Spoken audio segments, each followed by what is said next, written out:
께서 우리에게 성경을 주셨는데요. 우리 교회의 역사를 보면 이 성경에 대해서 크게 오해하는 두 가지 큰 주제가 있습니다.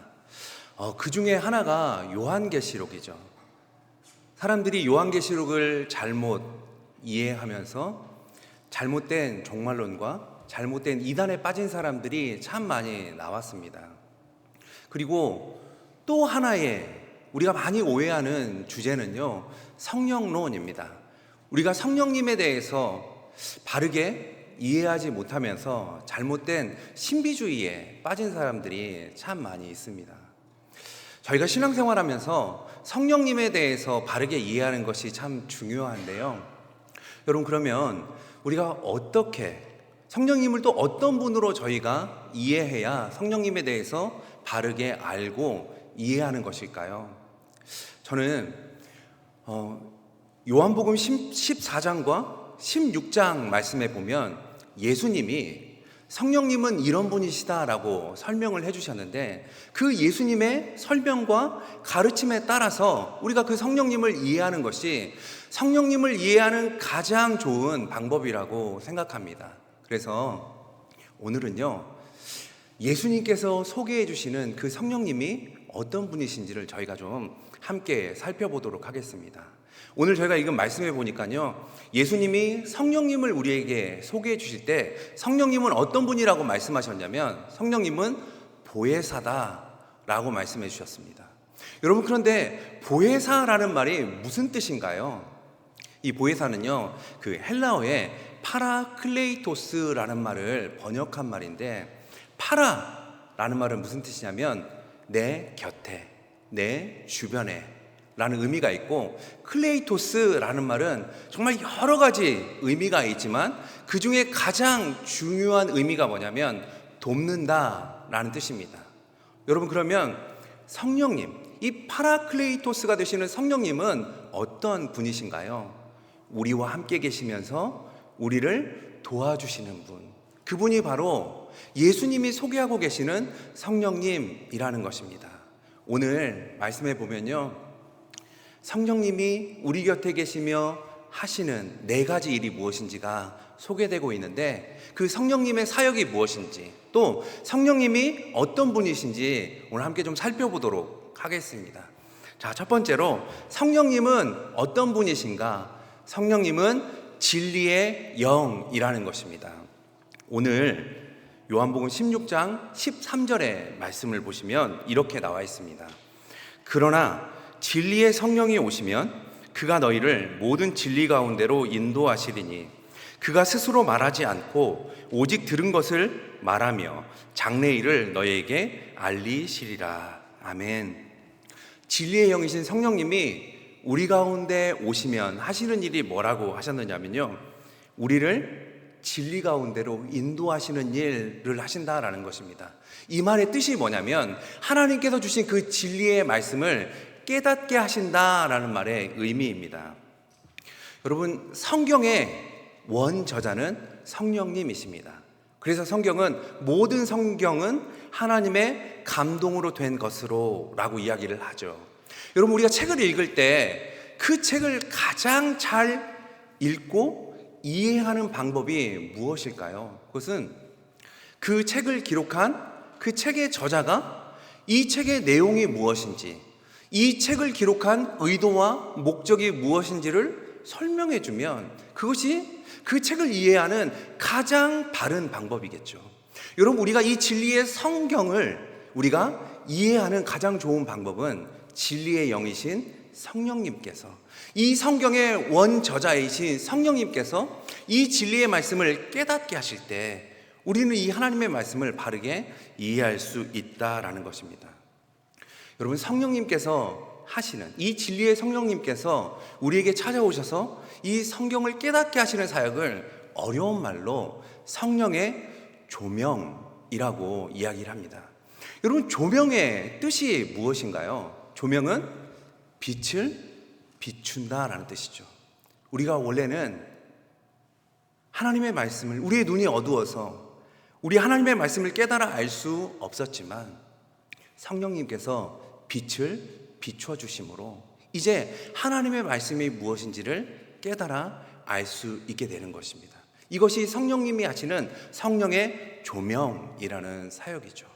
여러분, 그래서요, 요한복음 14장 26절 말씀에 보면 이렇게 이야기하고 있습니다. 보혜사 곧 아버지께서 내 이름으로 보내실 성령, 그가 너희에게 모든 것을 가르치고 내가 너희에게 말한 모든 것을 생각나게 하리라. 아멘. 성령님이 우리 가운데 오시면요, 진리의 성령님이 우리 가운데 찾아오시면 우리는 그때 비로소 진리의 말씀을 깨닫게 됩니다. 여러분, 그래서 우리에게는요, 이 진리의 성령님이 필요합니다.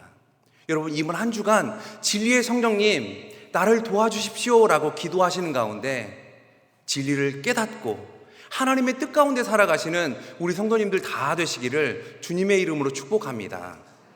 여러분, 우리 신앙생활하면서 경험하는 어려움이 무엇인가요? 하나님의 말씀을 깨달았고 그렇게 살고 싶은 마음이 있는데 우리의 연약함으로 인해서 내가 깨달은 그대로, 내가 알고 내가 결심한 그대로 살아가지 못하는 연약함이 우리에게 있습니다. 그런데요, 진리의 성령님이 우리와 함께 가시면, 진리의 성령님이 우리를 도와주시면 우리는 우리가 깨달은 그대로 우리는 살아낼 수 있는 존재가 되는 것이죠. 여러분, 그래서 이번 한 주간 진리의 성령님의 은혜와 도우심 가운데 살아가시는 우리 성도님들 다 되시기를 주님의 이름으로 축복합니다. 두 번째요, 성령님은 어떤 분이신가? 성령님은 우리를 구원하시는 영이 되십니다. 여러분, 오늘 요한복음 16장 8절의 말씀을 보시면 그가 와서 죄에 대하여, 의에 대하여, 심판에 대하여 세상을 책망하시리라. 아멘. 여기에 책망하시리라, 책망하다라는 말이 나오는데요, 이 말의 원래의 의미를 더 잘 살려서 해석을 하면 책망하다라는 말은 밝히 드러내다라는 의미를 가지고 있습니다. 그래서 이 성령님이 우리 가운데 오셔서 하시는 일이 뭐냐? 성령님이 오시면 우리의 죄를 밝히 드러내시고 우리가 붙들어야 할 의가 무엇인지를 밝히 드러내시고, 그리고 하나님께서 예비하신 그 심판이 무엇인지를 우리에게 밝히 드러내 보여주십니다. 여러분, 이 성령님이 우리에게 찾아오시지 않으시면 우리는요, 우리의 죄를 깨달을 수 없습니다. 이 성령님이 우리 가운데 함께 계시지 않으시면 우리는 우리 자신이 너무나 괜찮은 사람인 것처럼 생각하고 살아갑니다. 이 성령님이 계시지 않으면 내가 살면서 경험한 큰 몇 가지 죄들을 기억하지만 우리는 우리 자신을 죄인으로 여기며 살아가지 않습니다. 그런데요, 이 진리의 성령님이 우리 가운데 찾아오시면 그 순간 우리가 무엇을 깨닫느냐면 나는 죽을 수밖에 없는 죄인이었다라는 사실을 깨닫게 됩니다.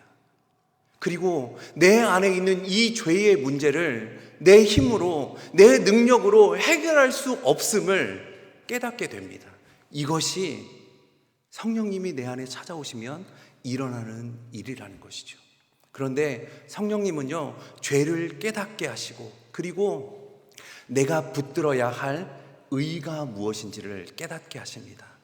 나의 의는 나에게서 나오는 것이 아니라 하나님께서 우리를 위해 이 땅에 보내주신 예수 그리스도라는 것을 깨닫게 하시는 것이죠.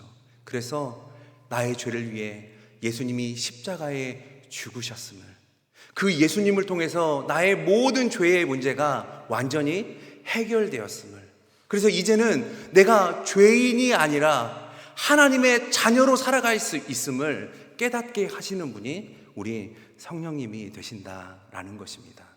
여러분, 또 성령님이 오시면요, 우리가 하나님의 자녀라는 것, 예수님의 십자가를 통해 구원받았다라는 것을 깨닫는 동시에 믿지 않는 자들에게 심판이 있음을 우리가 깨닫게 된다라는 것입니다.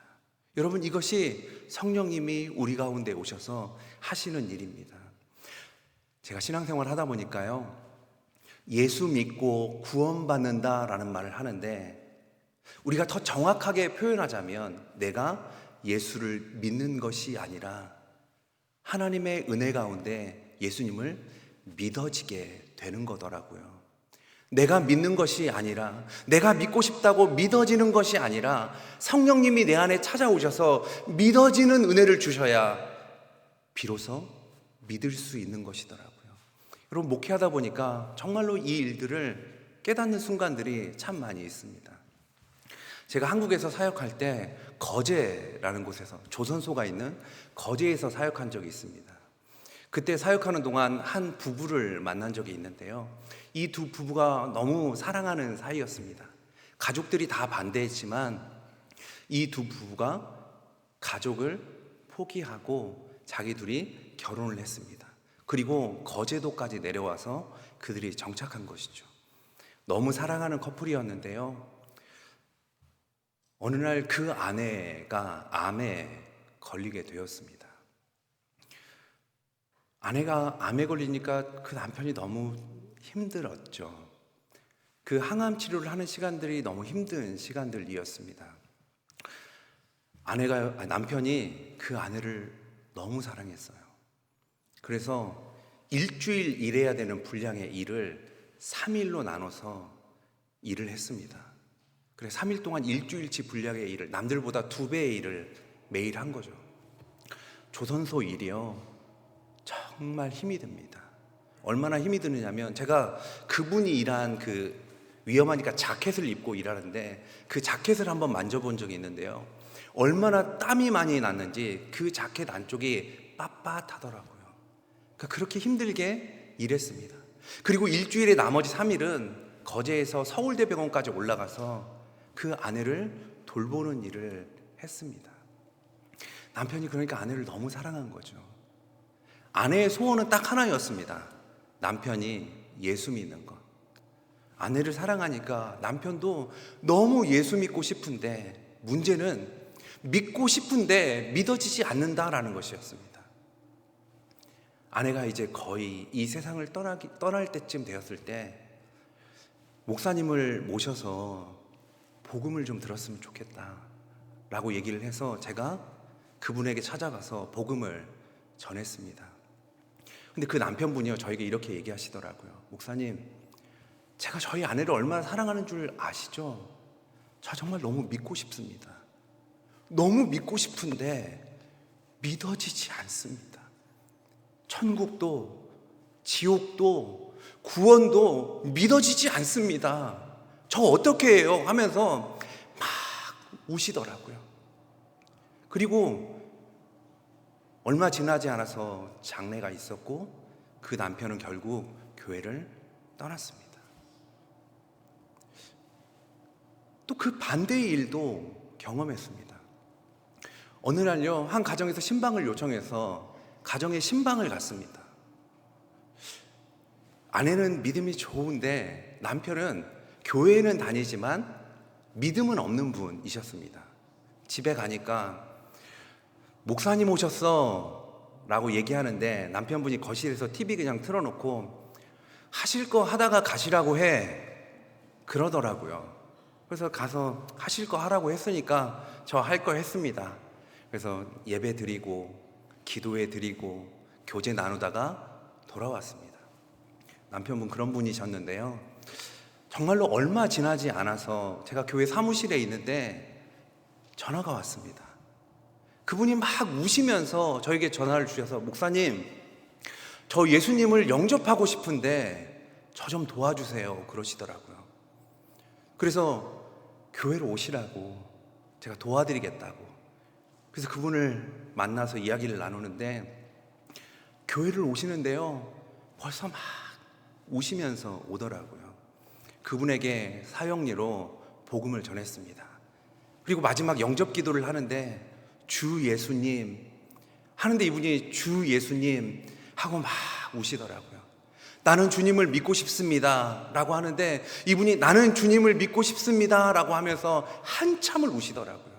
그래서요, 그 영접 기도를 한 20-30분 정도 했던 것 같아요. 이제 기도를 다 마치고 이분에게 구원의 확신이 있는 것을 확인하고 이분에게 물어봤습니다.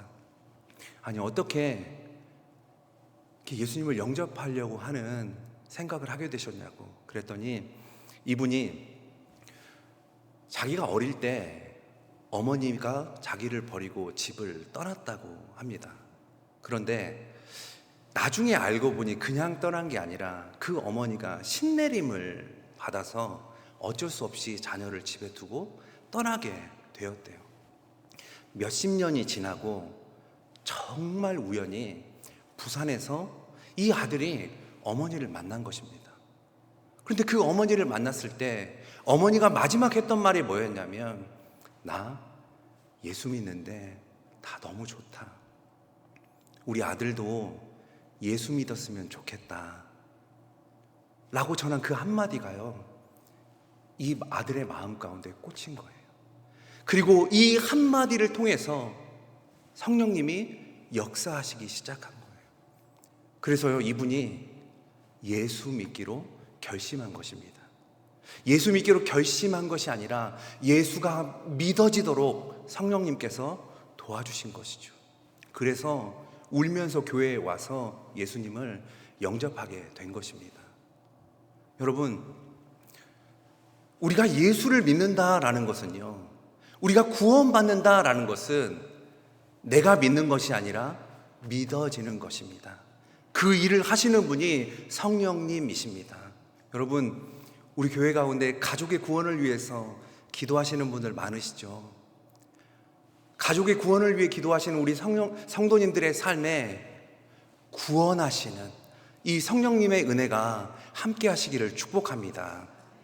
영혼을 구원하는 일, 여러분, 이것은 교회에 주신 중요한 사명입니다. 교회가 존재하는 가장 본질적인 사명이죠. 저는 우리 교회가 바로 그런 교회 됐으면 좋겠습니다. 이 지역에 살고 있는 많은 사람들이 우리 교회를 찾아오게 되고, 그 가운데 예수를 모르는 사람들이 예수 그리스도를 발견하고 예수 믿고 구원받는, 그래서 하나님의 자녀가 되는 기쁨이 끊이지 않고 계속되는 교회, 이 복음의 사명을 감당하는 교회, 저는 그 교회가 바로 우리 교회 될 줄 믿습니다. 세 번째요, 성령님은 어떤 분이신가? 성령님은 진리의 영이시고, 성령님은 구원하시는 영이시며, 성령님은 기도의 영이 되십니다. 여러분, 성령님이 함께 하실 때 우리는 진짜 기도를 드릴 수 있습니다. 성령님이 도와주시면요, 이제 기도하지 않던 사람들이 기도할 수 있게 되고, 기도의 능력을 모르던 사람들이 이 성령님의 도우심 가운데 기도의 능력을 경험하게 됩니다.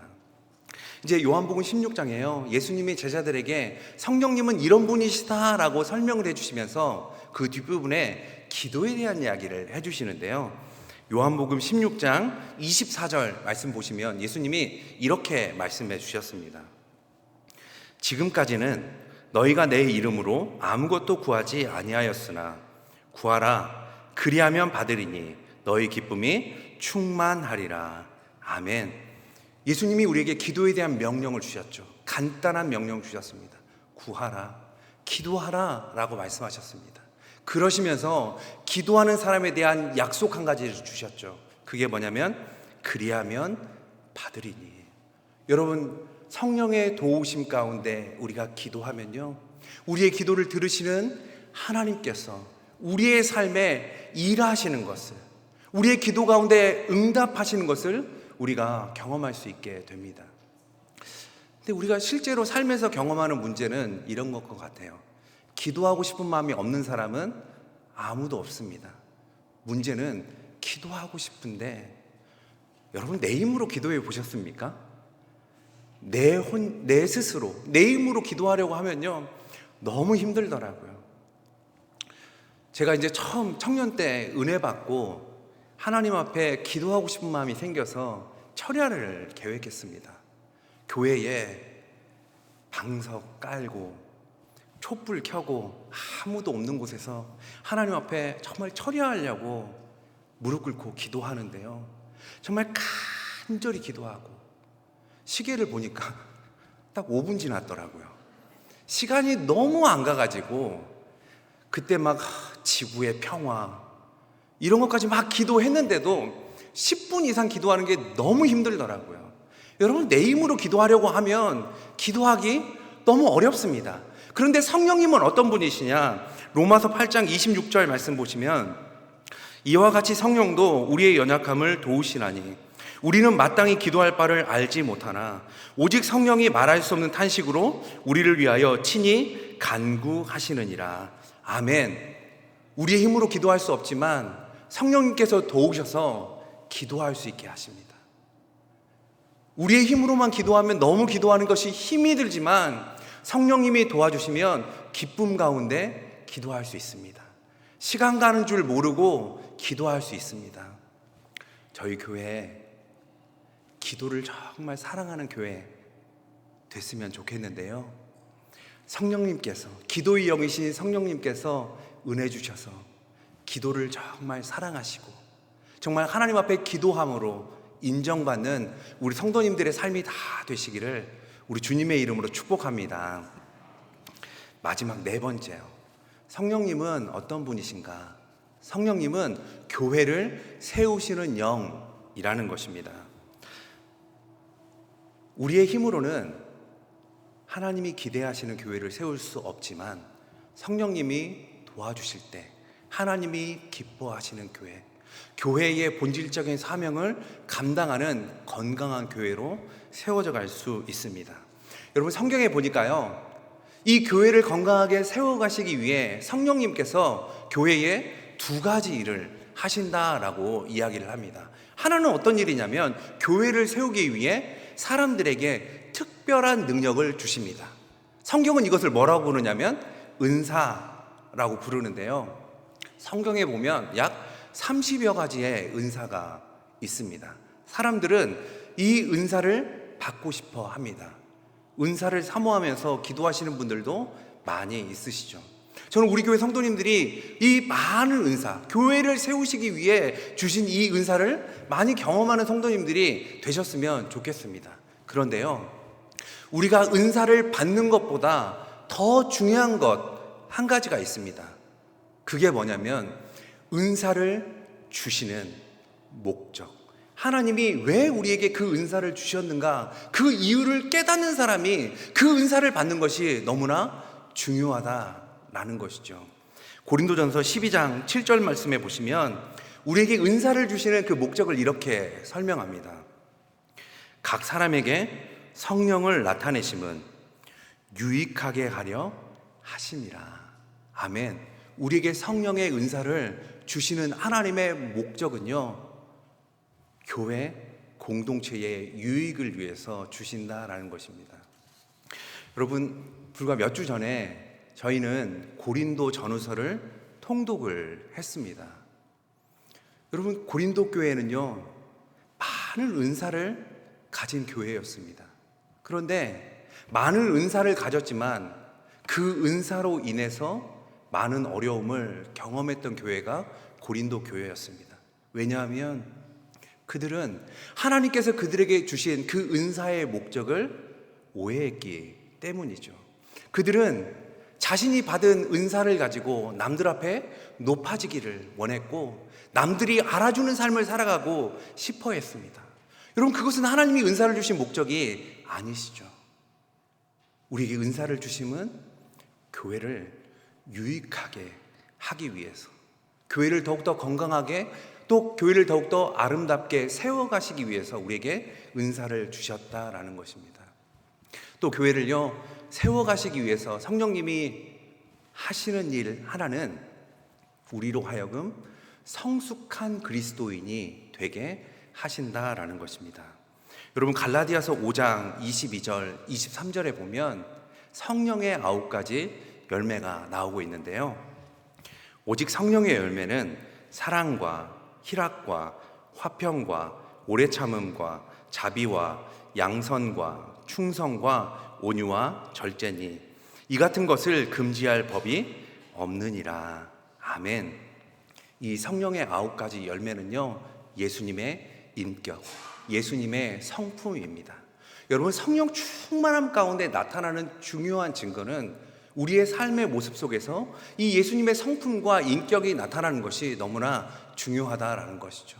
그래서 성령 충만한 사람은요, 예수님처럼 사랑하며 살아가고요, 성령 충만하면 예수님처럼 기뻐하며 살아가고, 또 성령 충만한 사람은 예수님처럼 오래 참으며 살아가고, 성령 충만한 사람은 예수님의 자비를 가지고 살아갑니다. 여러분, 여기서 자비라는 말이 나오는데, 이 자비를 우리 다른 종교에서 많이 사용해서 이 자비의 말을 오해하는데요, 이 자비라는, 성경에서 말하는 이 자비의 의미는 그 어머니의 자궁입니다. 그러니까 이 자비라는 말의 의미는 어머니가 그 자녀를 용서하고 그 자녀에게 모든 것을 내어줄 수 있는 것처럼 사랑하는 마음, 그것이 성경이 말하는 자비인데요, 성령 충만한 사람은 이 자비의 모습이 나타난다라는 것입니다. 또 양선, 여러분, 교회 안에서 가장 이해하지 못하는 말이 양선인 것 같아요. 양선을 영어 성경에 뭐라고 이야기를 하죠? goodness, 선함으로 이야기를 합니다. 그래서 양선이라는 것은 예수님처럼 선한 것이 무엇인지를 분별하고 그 선함을 따라가는 것, 그 예수님의 모습이 우리의 삶에 나타난다라는 것이고요. 충성과 온유. 여러분, 우리 온유가 영어로 뭔가요? 이 온유는 영어 성경에 보면요, 젠틀이라고 나와 있습니다. 우리 성령 충만하면 교회 안에서 신사가 되고 교회 안에서 숙녀와 같은 인격을 우리가 가지게 된다라는 것이죠. 여러분, 교회에서 성령 충만을 오해한 사람들의 모습을 보면 신사와 숙녀 같은 온유한 모습이 아니라 무슨 UFC 파이터 같은 모습을 볼 때가 있는데요, 그것은 성령 충만한 모습이 아니다라는 것입니다. 그리고 예수님이 절제하신 것처럼 우리도 절제하는 예수님의 인격을 우리의 삶에 나타내며 살아갈 수 있다라는 것입니다. 여러분, 오늘 4가지 말씀드렸습니다. 성령님은 진리의 영이시다. 성령님은 우리를 구원하시는 영이시다. 또 성령님은 기도의 영이시다. 성령님은 교회를 세우시는 영이시다. 여러분의 삶 가운데, 또 우리 교회 가운데 이 성령의 역사가 강하게 역사하는 여러분의 삶과 교회가 되기를 주님의 이름으로 축복합니다. 기도하겠습니다. 하나님, 감사합니다. 우리의 삶이, 또 우리 교회가 성령으로 충만한 삶이요 교회가 되게 하여 주시옵소서. 진리의 영이신 성령의 역사, 구원하시는 영이신 성령의 역사, 기도의 영이신 성령의 역사, 교회를 살리시고 세우시는 성령의 역사가 가득한 우리의 삶과 교회가 되게 하여 주시옵소서. 이번 한 주간 보혜사 성령님과 동행하며 그 성령의 도우심 가운데 아름다운 열매를 맺으며 살아가는 저희들의 삶이 되게 하여 주시옵소서. 예수님 이름으로 기도드렸습니다. 아멘.